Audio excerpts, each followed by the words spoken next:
Hello and welcome back to this beautiful Monday morning. It's explosive here on Crypt. Oh my God, Bitcoin's over $120,000.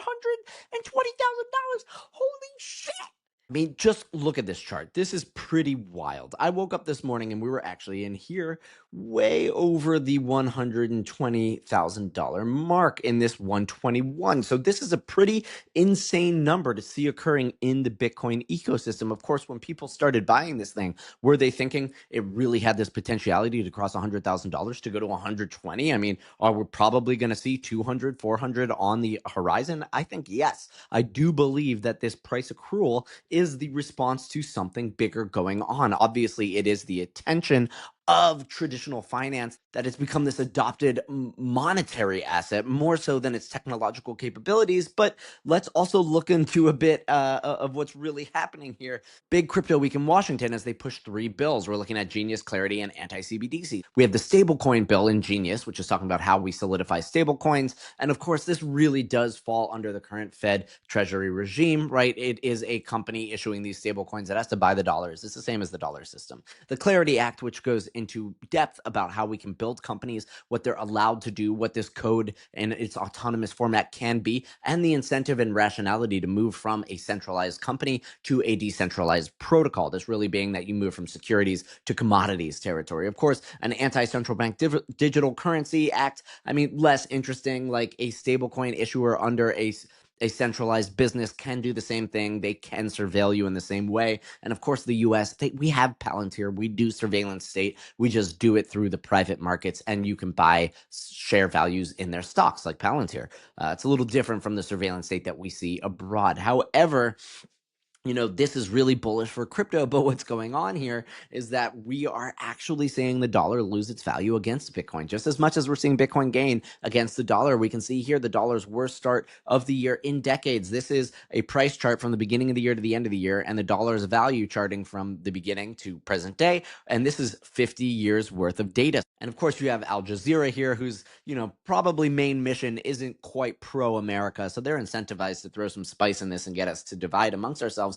They are throwing fuel into this fire, right? Why is the US dollar falling by record levels? And as we just keep going, the dilapidated dollar coming from the Financial Times saying that the dollar is having a pretty bad start to the year, the worst start in any year, in fact, since 1973. And of course, this all comes back to the tariff policy, to Liberation Day, to this just unexpected news cycle where Trump can really come out with anything any day. And I've talked about this before, but what markets hate the most is chaos. So this chaotic environment where it's like, hey, we're going to put tariffs on. Hey, we're not actually going to put them on. Hey, there's a 90-day pause. Now it's coming out from inside of the White House that actually enacting these things was never really the plan. And the flip-flopping and sort of the deck of cards without being able to read it was the whole idea all along. And that will lose its value as time goes on. Again, this taco trade concept, this Trump always chickens out idea is just too prominent. And the market will sniff this out, right? It will be efficient in finding what is the reality. And of course, we just continue to see this.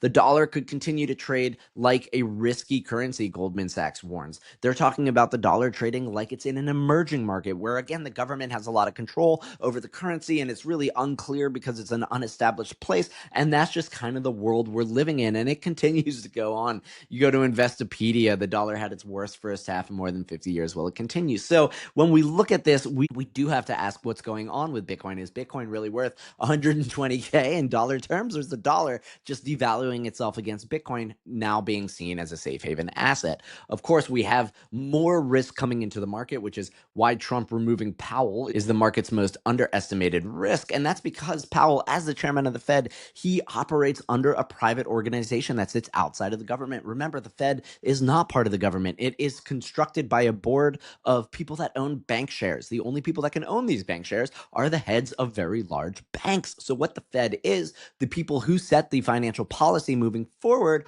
are the heads of the largest banks that come together and they set the forward-facing expectations around how the U.S. Treasury will print money, produce money, take money out of the ecosystem, so on and so forth. Now, this is supposed to be separated from the government for a clear reason, right? The president should not be able to impact the economy. They wanted to split these two things. in order to make a more robust, more free state. And Trump is doing everything he can to get Powell out, because Powell, whose time is coming to an end, wants to end on this sort of reputational note that says, I resisted, I was the one that could not be turned. And now turning him does mean that we would get back to quantitative easing. This is what Trump wants, right? He put on this inflationary pressure through the tariffs, and he wants quantitative easing like we saw in 2020 under the previous Trump presidency, to print dollars, to turn on the money machine. Now that pumped all of our crypto assets. We called it ZERP, right? Zero interest rate phenomenon. And this is what Trump wants to bring down the interest rates, assuming that the tariffs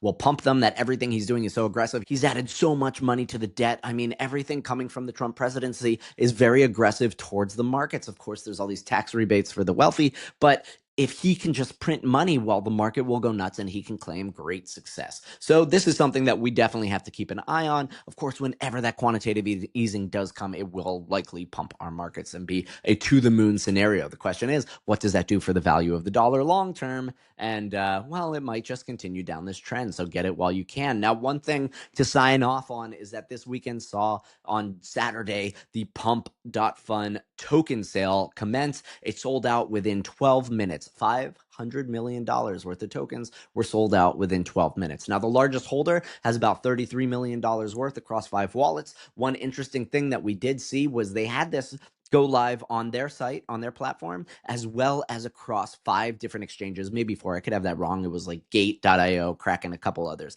Now, all of those centralized exchanges, when you sift through the data, there's only a couple bag holders. It's like sub 100 people. I want to say it's sub 50. It might even be sub 20. It was very few people got in through the centralized exchanges to purchase these tokens, and the vast majority, around 14,000, went through the sort of decentralized open ICO. So pretty fascinating there. We'll have to see, as this shakes out, did they sell it appropriately? Is there anything, in the muck that we can't tell? But that token has gone live as of this morning. It's trading at around $5.8 billion in a fully diluted valuation. So this is pretty nuts. Don't let the fact that it's a 0.006 cent token kind of confuse you. Now, if you think that Pump.Fun can take on Instagram, can take on TikTok, again, you can launch a live stream as a creator. It has a token attached to it. If you create more content, hopefully that token goes up. We have seen the downsides of this, which is that token holders are speculators, and that suddenly you go from working for nobody or working for the algorithm to working to these token holders that are very short-term biased. So there could be a lot of negativity to having a token attached to your content if people just want the token to go up and they start creating demands. Anyway, all of this is TBD. We have not gotten the airdrop yet. We should expect a lot of the venture capital people that did participate in the equity sale to be receiving these tokens and to be dumping on it. But again, with $500 million raised in 12 minutes, I mean, there's a lot of market support that can go into this product. And of course, they're very well funded anyways as a company, because they exit like $700 million in Solana on a regular basis from the Pump.Fun fees on the platform. So it's the most highly revenue generating protocol to ever launch an ICO. It was already generating more money than practically anyone else, especially for an app, not an L1. And that was before the ICO. So I forget what the tokenomics are, but some of those revenue streams do flow back to token holders. Will be very interesting to see how this performs. It is technically what we want to see, revenue generation shared through tokenomics, but of course they need to decentralize or they're going to get mired into a whole lot of legal funk. Now, can they afford that? Sure. But anyway, that wraps up today. There's going to be a lot more interesting things coming up this week, especially on the regulatory and the policy side. These are very important things because they will allow us to continue to build. Similarly, Roman Storm is going on trial against the Southern District of New York. They're basically saying that he facilitated a money laundering scheme through Tornado Cash for the North Korean government. Whether or not that gets proven, very TBD. But what we are putting up against the gauntlet is the First Amendment capacity to write words that happen to be executable via a computer. We will see how this all unwinds. It should be very interesting. Always exciting to see a new all-time high on Bitcoin and everything else. And like, holy moly. So I'll be back tomorrow. Until then, stay safe. Don't get too excited. Don't overly lever, and enjoy yourself.